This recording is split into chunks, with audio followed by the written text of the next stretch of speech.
Bonjour à tous et bienvenue dans cette troisième étape du programme où on va parler de comment bien choisir son marché cible, qui est une étape absolument essentielle pour bien lancer sa startup. Alors avant de commencer et de rentrer dans le cœur du sujet de comment bien choisir son marché cible, c'est important de comprendre que cette étape elle est souvent difficile pour beaucoup d'entrepreneurs parce qu'on a tous envie par nature que notre idée touche un maximum de personnes et ça de manière assez rapide. Sauf que ce qu'il faut comprendre, et ça s'applique à absolument toutes les startups, c'est qu'on n'a jamais assez de fonds pour tout faire quand on est une startup. La seule réelle option quand on est une startup, c'est de se focaliser dès le début sur un besoin client qui est précis et donc sur un marché cible pour ensuite pouvoir s'étendre progressivement à d'autres segments une fois qu'on a plus de ressources. En fait, contrairement à ce qu'on peut penser quand on se lance dans l'entrepreneuriat, la clé pour réussir, c'est pas d'avoir une bonne idée, mais c'est de savoir bien l'exécuter avec les moyens du bord. En fait, le vrai challenge pour une startup, c'est surtout de savoir s'adapter à ce qu'elle a, c'est-à-dire à ses moyens financiers, à ses compétences, à son équipe si elle en a une, pour ensuite arriver à créer un premier produit qui attire suffisamment de clients pour valider en fait qu'il y a un réel potentiel sur le marché, ce qui permet ensuite de lever plus de fonds ou alors d'avoir une croissance organique qui permet petit à petit de s'étendre à d'autres segments du marché. Pour résumer, toute la difficulté de monter une startup, c'est vraiment pas en fait de trouver la bonne idée, mais c'est de savoir l'exécuter. D'ailleurs, il y a une phrase qu'on répète tout le temps à nos entrepreneurs qui dit que pour une startup, l'idée ne vaut rien, c'est uniquement l'exécution qui compte. Alors bon, ça contrarie souvent les entrepreneurs d'entendre cette phrase parce qu'ils tiennent absolument à leur idée et parce que tout le monde leur répète tout le temps que pour monter une startup, ce qui est important, c'est d'avoir une bonne idée. Comme si, en fait, la bonne idée, c'était la seule chose qui comptait. Sauf que, ce qu'il faut comprendre, c'est que premièrement, monter une startup, c'est jamais avoir une seule bonne idée. Ça n'existe pas. Monter une startup, c'est toujours plein d'idées en permanence qui s'assemblent ensemble. Par exemple, ce qui fait le succès de Tesla, c'est pas le fait d'avoir juste l'idée d'avoir un moteur électrique. Parce que arriver à réellement créer un moteur électrique qui marche, il faut avoir une multitude d'idées qui vont ensemble. D'ailleurs, ce qu'il faut aussi comprendre, c'est que des belles idées, nous, en fait, on en voit des centaines tous les jours. Mais c'est pas pour autant que ça fait des centaines de belles startups. Et ça, c'est parce qu'en fait, il y a réellement un monde entre l'idée sur le papier et la bonne exécution dans la pratique. D'ailleurs, on voit absolument tout le temps des entrepreneurs avec des bonnes idées complètement se planter sur le marché, alors qu'au contraire, certains entrepreneurs avec des idées franchement pas terribles réussir très très bien. Et ça, c'est parce que c'est une question d'exécution. Juste avoir une bonne idée, c'est loin d'être suffisant. Il faut savoir quoi en faire après. Alors forcément, la grande question qu'on va aborder dans cette vidéo et au fur et à mesure du programme, parce que ça se fait pas directement, c'est comment est-ce qu'on fait pour transformer sa belle idée théorique en bonne startup dans la pratique. Alors, la première étape pour répondre à cette question, elle est purement et directement liée à votre mindset et à votre façon de penser. Je vous explique. En gros, il faut absolument que vous compreniez que pour avoir une bonne exécution et donc pour avoir une startup qui marche, il faut absolument penser grand et être très ambitieux, mais commencer petit et se focaliser sur un seul et unique besoin client, soit sur un marché cible. En fait, ce qu'il faut absolument comprendre, c'est que même les grosses startups qu'on voit aujourd'hui sur le marché, comme Uber, Airbnb, Facebook ou même Tesla, elles ont toutes commencé avec un segment précis et se sont toutes juste étendues progressivement de segment en segment au fur et à mesure que leurs moyens le permettaient. Aucune de ces startups n'a commencé en étant partout et en s'adressant directement à tout un pays ou directement à tout le marché global. Elles ont toutes commencé en se focalisant sur un marché très défini et très précis et c'est important de le savoir. Et la raison pour ça, c'est que essayer de vendre à un maximum de personnes possible, ça veut pas dire avoir plus de chances d'avoir des revenus et donc de réussir. Bien au contraire, c'est vraiment pas ça. Quand on veut tout faire, on finit très souvent par ne rien faire. Donc il faut sortir l'idée de attaquer tout le marché. Facebook, par exemple, a commencé en étant une plateforme uniquement pour les étudiants de l'université d'Harvard. Et d'ailleurs, à l'origine, Facebook n'était pas du tout conçu pour être utilisé par les différents segments de clients qui sont aujourd'hui actifs sur la plateforme. En fait, c'est uniquement en voyant que l'idée pouvait prendre de l'ampleur que Zuckerberg a commencé à étendre la plateforme à d'autres universités aux États-Unis et puis progressivement à d'autres segments du marché. Mais il n'a pas essayé de passer directement des étudiants d'Harvard à toutes les tranches d'âge possibles et à toutes les régions du monde. Tout s'est fait de manière très graduelle au début de Facebook. Tout est resté en fait dans des segments très similaires à celui d'origine jusqu'à que les moyens financiers permettent une plus large expansion. Et c'est ça doit vraiment, en fait, pour votre startup, ça doit être exactement la même logique à suivre. Parce que ce qu'il faut comprendre, c'est que, par exemple, pour le cas de Facebook, Facebook est uniquement devenu la plateforme qu'elle est aujourd'hui parce qu'à sa création, les fondateurs avaient une réelle compréhension et un réel focus sur le marché cible, ce qui leur a permis d'avoir une forte pénétration de ce marché d'étudiants et ce qui leur a permis ensuite, en fait, de pouvoir s'étendre à d'autres segments du marché progressivement. Sauf que c'est là où il y a justement tout un gros paradoxe et une grosse erreur qu'on voit avec beaucoup d'entrepreneurs quand ils veulent se lancer. Alors, je vous explique c'est quoi ce paradoxe. En gros, on voit énormément d'entrepreneurs rêver de monter le prochain Facebook. Jusque-là, c'est normal. Sauf que parmi ces entrepreneurs, on en voit très peu qui acceptent de passer par la case de lancer une startup sur un marché cible restreint comme Harvard. Malgré que c'est comme ça que Facebook et qu'énormément de startups sont devenues ce qu'elles sont aujourd'hui. Parce qu'elles suivent toutes la même logique. Donc en gros, beaucoup d'entrepreneurs veulent le même résultat que ces startups, mais ils refusent de passer par le même processus. Sauf que c'est pas comme ça que ça marche. Faut d'abord apprendre à marcher avant de pouvoir courir. Et c'est pareil en startup. En fait, l'erreur aussi que beaucoup d'entrepreneurs font dans ces cas-là, c'est d'analyser uniquement les potentiels revenus que représente un marché comme celui d'Harvard, par exemple, pour Facebook. Et en fait, ce qu'ils se disent, c'est que c'est pas du tout un business viable parce que le marché est beaucoup trop petit. Le marché de Facebook, le marché d'Harvard, des étudiants d'Harvard, c'est vrai qu'il est minuscule et qu'il fait pas du tout rêver. Sauf que c'est précisément en partant et en se concentrant sur ce marché cible que Facebook est devenu aujourd'hui l'une des plus grosses entreprises au monde. Et c'est ça qu'il faut retenir. Il ne faut pas juste penser à la taille du marché cible en fait. Donc en fait, à ce stade, votre focus ne doit pas être uniquement sur la taille de votre marché cible au lancement. Votre focus, il doit être sur le potentiel de croissance et d'expansion dans d'autres segments du marché si en fait ça marche bien pour vous dans ce premier marché qui est restreint. Alors, on le répétera jamais assez, mais il vaut mieux commencer petit et penser gros plutôt qu'essayer de commencer gros et de prendre très sérieusement le risque de finir petit, voire complètement inexistant. Et ça s'applique absolument à toutes les startups. Alors attention, je suis pas du tout en train de vous dire qu'il faut que vous vous lanciez sur un petit marché qui n'a pas de potentiel, loin de là. D'ailleurs, on va bien évidemment calculer la taille du marché dans l'étape 5 pour s'assurer qu'il est bien viable. Mais en fait, le tout, c'est qu'en segmentant votre marché et en conduisant des entretiens donc dans les 2 premières étapes du programme qui sont très importants, vous arriviez à trouver une réelle problématique ou un réel besoin client où vous pouvez vous focaliser dessus pour commencer et ensuite pour pouvoir croître. En fait, c'est la seule façon d'y arriver quand on est une startup parce qu'une startup a par définition des moyens extrêmement limités, donc elle doit absolument se focaliser. D'ailleurs, prenons un exemple pour vous illustrer ça. Si vous avez déjà eu de l'expérience en vente, vous savez par exemple que lorsque vous voulez vendre quelque chose à quelqu'un, il est souvent nécessaire en fait d'adapter vos arguments de vente en fonction du client et de ses besoins. Jusque-là, c'est assez logique parce que forcément, vous n'allez pas vendre par exemple de la même manière un ordinateur portable à une personne âgée qui n'est pas du tout familière avec la technologie qu'à un étudiant qui fait du gaming. Typiquement, une personne âgée, si vous commencez à lui parler de carte graphique Nvidia GTX 3080 ou d'un processeur Intel 8 core, vous allez complètement la perdre. D'ailleurs, je vous ai peut-être perdu aussi. Mais à la place, vous allez plutôt mettre en avant pour la personne âgée la grande facilité ou la grande simplicité d'usage du produit. Alors qu'un étudiant, du coup, qui est gamer, là, dans ces cas-là, vous allez mettre en avant les caractéristiques technologiques de l'ordinateur.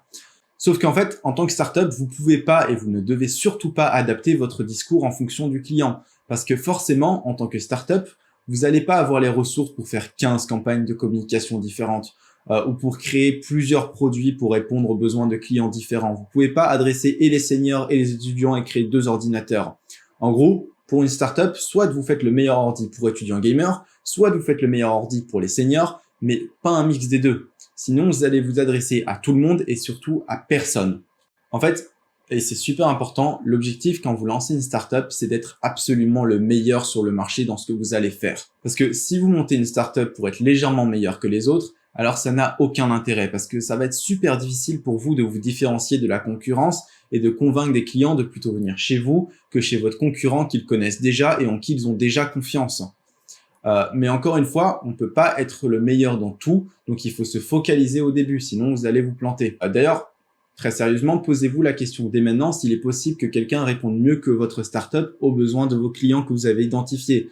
Parce que si vous créez quelque chose avec une proposition de valeur qui est trop large, donc pas assez segmentée, et que c'est possible de faire mieux, de répondre mieux à cette proposition en segmentant plus précisément le marché, et ben vous prenez en fait le risque que quelqu'un d'autre sur le marché vienne et fasse exactement ça. Et que en répondant de manière plus spécifique aux besoins de vos clients, et ben ils vous volent toute votre part sur le marché.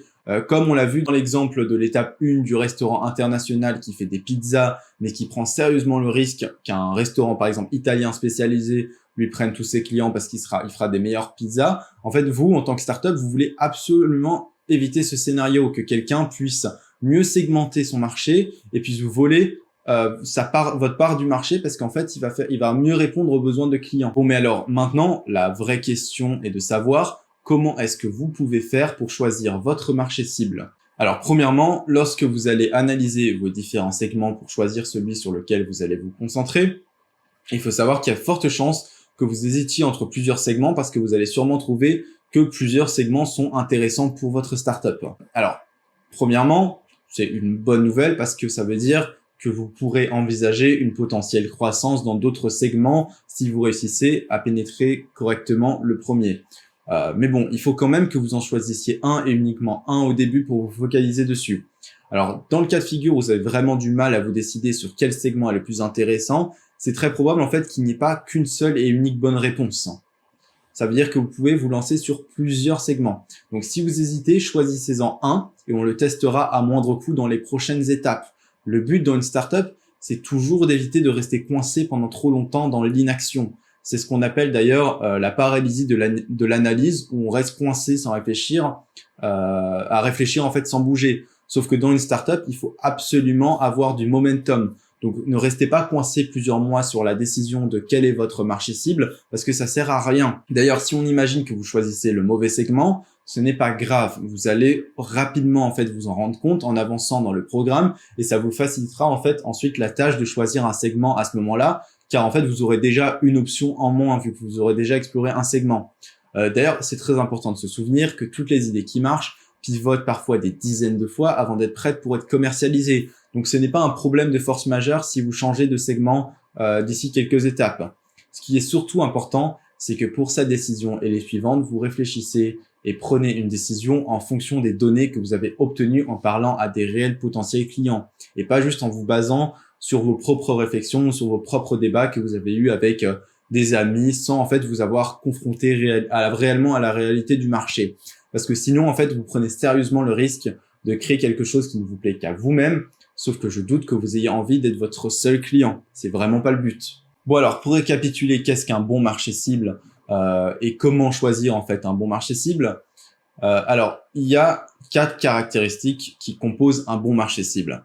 Alors, la première, c'est qu'un bon marché cible, il doit être local. C'est une région géographique précisément définie, par exemple, le campus d'Harvard ou les salles de sport d'une seule ville. C'est important que ça soit précisément défini géographiquement. Ensuite, un bon marché cible est ciblé, c'est-à-dire qu'il faut commencer par un seul type de client qui est identifiable avec le ou les mêmes besoins. Donc, en gros, un bon marché cible doit être homogène. Il doit avoir des mêmes clients avec la même tranche d'âge, la même activité et surtout, en fait, les mêmes besoins. En fait, il faut absolument que vous puissiez vous adresser de la même manière à tous vos clients. Sinon, ça va vous coûter beaucoup trop cher. Ensuite, très important, il doit être atteignable. Il faut qu'il soit réalisable et que vous puissiez atteindre ce marché cible rapidement durant votre première ou deuxième année maximum. Comme par exemple les universités d'une grande ville ou alors toutes les salles de sport d'une ville. Et dernièrement, il doit être stratégique. Un bon marché cible doit vous permettre de vous étendre facilement à d'autres segments sans devoir faire trop de changements à votre produit ou service. Car en fait, ça vous coûterait trop cher. Donc le but, c'est de pouvoir vous étendre progressivement. Bon, et puis pour finir, on vous a préparé une liste de questions assez complète auxquelles vous pouvez répondre pour trouver le bon marché parmi vos différentes options de segments. Normalement, ça devrait vous aider à choisir le meilleur. D'ailleurs, pour chacun, vous pouvez attribuer une note sur 10 pour chaque critère pour ensuite arriver à trouver la meilleure option. Donc faites-le avec toutes vos options de segments pour trouver vraiment le meilleur. Alors, regardons cette différente liste. Donc, premièrement, la première question que vous devez vous poser, c'est est-ce que les clients de ce segment ont les moyens d'acheter votre produit ou service? Forcément, il faut que vous choisissiez un segment qui a les moyens de vous payer. Très logique. Ensuite, en deux, est-ce qu'ils l'achèteront directement ou est-ce qu'il va falloir les convaincre longtemps? On parlera d'ailleurs du coût d'acquisition client qui est une métrique essentielle pour une startup dans le module 2, mais en gros, ce que vous devez savoir, c'est que plus il faut négocier avec un client, plus cela vous coûtera cher et ça va baisser votre marge. Donc, c'est super important de choisir le segment le plus apte à adopter votre produit ou service facilement. Donc, prenez celui où les clients seront le plus faciles, on va dire. Ensuite, en 3, est-ce que les clients de ce segment ont réellement un besoin d'acheter votre produit ou service?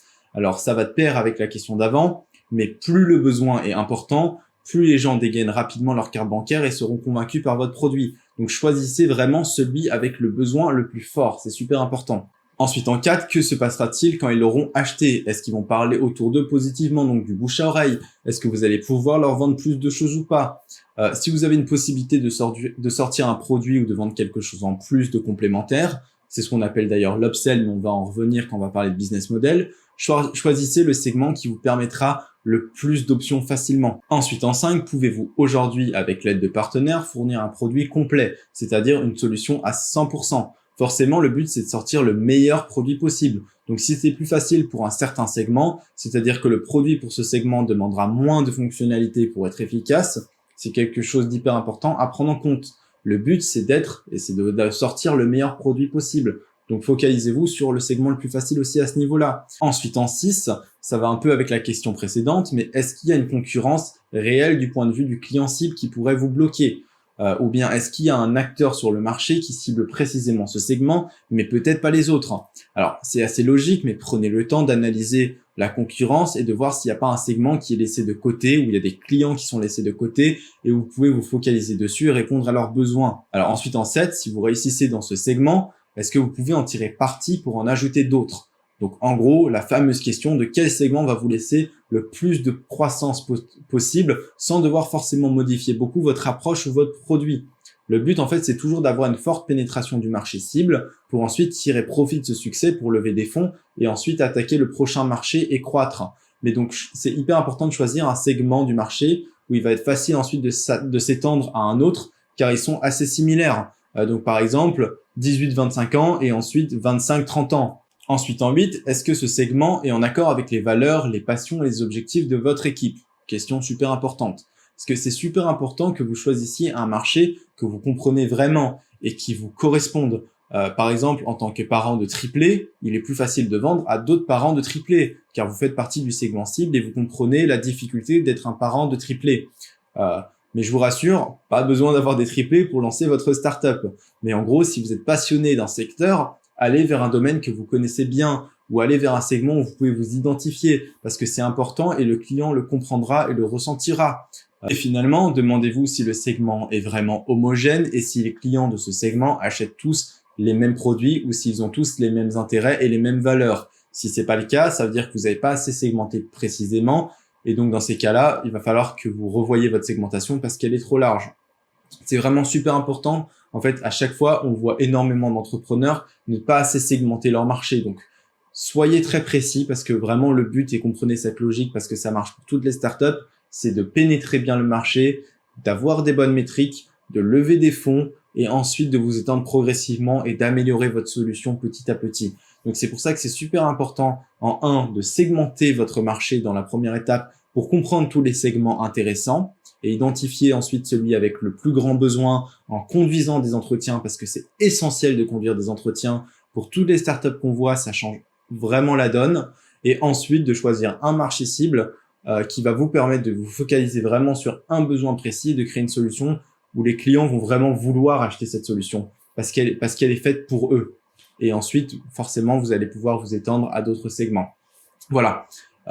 Maintenant qu'on a vu un petit peu tout ça, je vous souhaite bon courage et si vous avez besoin d'aide, n'hésitez pas, il y a des experts dans chaque rubrique de vidéo où vous pouvez toujours demander de l'aide pour votre segmentation et pour choisir votre marché cible.